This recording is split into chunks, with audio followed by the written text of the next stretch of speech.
Cessesso est un artiste ivoirien de 36 ans. Ce peintre plasticien développe une création originale. Cette table, en fait, c'est le début de toute chose. Et dans mon processus créatif, il est important de passer du temps sur la recherche.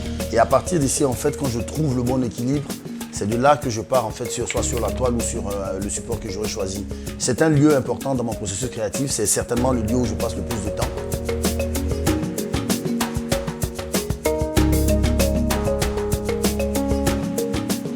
Les mots, pour moi, c'est très important. C'est le début et la fin de mon processus créatif.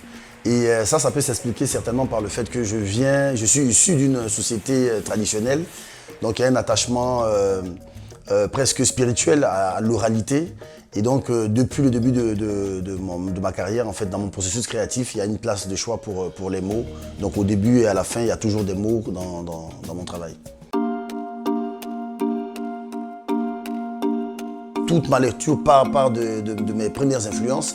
Donc je suis très passionné d'égyptologie.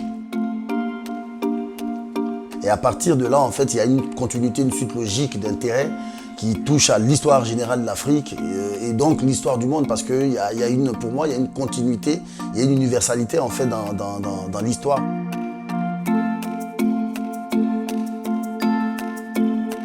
L'idée est qu'à la fin, la toile questionne en fait sur le sujet que j'aborde.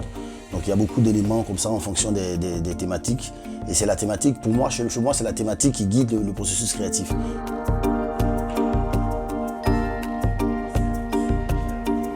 J'ai un rapport au papier qui est très intime. Pour moi, le papier, c'est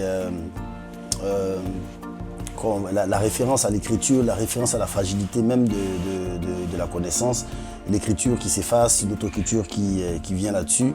C'est une façon pour moi de raconter comment est-ce que une vérité se pose sur une autre et en fait convoque une nouvelle vérité.